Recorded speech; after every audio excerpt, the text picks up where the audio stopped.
అయితే మా కాలాపూర్ విలేజ్లో ఇండస్ట్రియల్ పార్క్ కోసం అని చెప్పేసి అసైన్ ల్యాండ్ 428 ఎకరాలు ప్రైవేట్ భూమి అంటే పట్టా భూమిలో 159 ఎకరాలు భూమిని సేకరిస్తామని చెప్పి మాకు గెజెట్ నోటిఫికేషన్ గత 6 days కింద.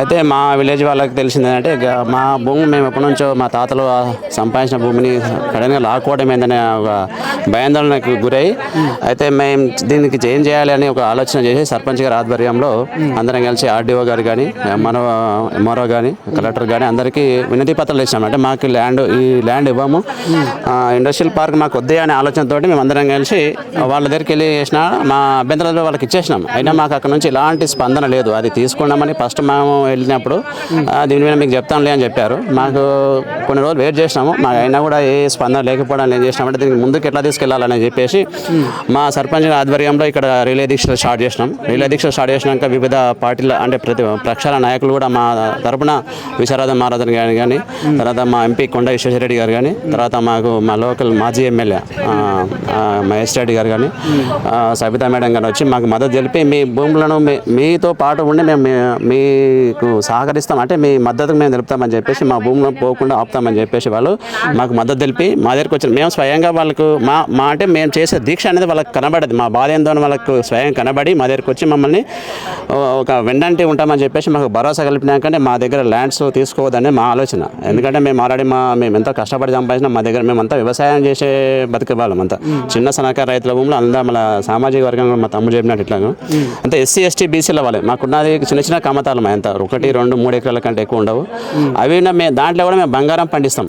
ఉత్తనే మేము ఖాళీ ఏదో బడా పెట్టేస్తామని కాదు. మా దగ్గర మేము ఎకరాకి 10-15 క్వింటల్ పత్తి తీస్తాం, 35 నుంచి 45 క్వింటల్ మొక్కలు పండిస్తాం, మొక్కజొన్నలు పండిస్తాం, కందులు పండిస్తాం. అయితే మేమంతా చదువుకున్నా కూడా మేమంతా చాలా మా విలేజ్లో దగ్గర 20 మంది నిరుద్యోగులు ఉన్నా కూడా ఇక మాకు ఎట్లయినా గవర్నమెంట్ జాబ్స్ బాగా ప్రిపేర్ అయినా కూడా కొన్ని జాబ్స్ చేయట్లేదు, ఏం చేయాలైనా కూడా మేము వ్యవసాయం చేసుకొని ఎవరి మీద ఆధారపడకూడదు, మా భూమి ఉన్నది మాకున్నా అని చెప్పేసి ఒక ధైర్యం ఉండేది.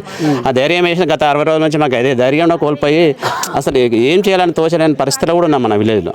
ఇప్పుడు నైట్ డ్రోన్ తిప్పి సర్వే చేయడం కానీ, వచ్చే మాకు మద్దతు తెలిపిన వచ్చే నాయకులను అరెస్ట్ చేయడం కానీ, ఇట్లాంటివి చేసి భయభ్రాంతులకు గురి చేసి మా లోకల్ ఎమ్మెల్యే సహకారం అందరూ పోలీసు వాళ్ళ సహకారం తీసుకొని అన్నీ చేస్తున్నారు. మేము రేవంత్ రెడ్డి గారు కానీ మా ఎమ్మెల్యే సాబ్ గారు చెప్పేది ఏంటంటే మా భూములను మేమైతే వదిలిపెట్టేది లేదు, మా భూములు మాకే కావాలి. ఎందుకంటే మేము ఆల్రెడీ మా జీవనోపాధి అది. రేవంత్ రెడ్డి కూడా అదే అంటున్నాడు, ఆ భూములు కూడా నేను వదులుకోలేను, రైతులు కూడా కొంచెం అర్థం చేసుకోవాలి. మా ప్రాణాలైనా వదిలిపెట్టడానికి రెడీ ఉంటాం కానీ ఆ భూమి వదిలిపెట్టే పరిస్థితి మాది కాదు. మాకున్న సిద్ధాంతం మేము స్టార్ట్ చేసింది అది. మేము ఇప్పటికి కూడా శాంతియుతంగా దీన్ని ఎంతవరకు తీసుకుపోవాలో అంతవరకు తీసుకుపోతాం. మేము కూడా అభివృద్ధికి అయితే వ్యతిరేకం కాదు, కానీ ఆ భూములు అదేంటంటే మా భూములే కావాల్సి వచ్చిందా. ఇప్పుడు ఆల్రెడీ ఇంతకుముందు ఇండస్ట్రియల్ పార్క్ కోసం సేకరించిన ల్యాండ్ మా డిస్ట్రిక్ట్లో చాలా ఉంది. ఇక్కడ ఆర్కతల దగ్గర ఉంది, నవపేట మండలం ఆర్కతల దగ్గర 1000 ఎకరాలు ఉంది, అలాంటి అభివృద్ధి చేస్తుంది. దాంట్లో కంపెనీలు పెట్టండి. ఇక్కడ రాకంచెల దగ్గర 10% కూడా ఫిల్ చేయలేదు, అక్కడ పెట్టండి.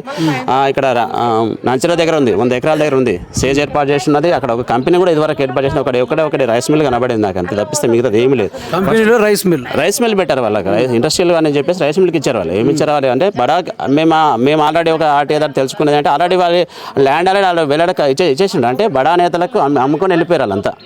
అయితే అక్కడ కంపెనీలు పెట్టండి, తర్వాత మీరు ఏదన్నా అంటే సేకరించాలంటే కూడా మాకు చట్టాలపైన అవగాహన ఉంది, భూసేకరణ చట్టం పైన మాకు చదువుకున్న వ్యక్తులంగా మాకు పూర్తి అవగాహన ఉంది ఎట్లా చేయాలి అనేది.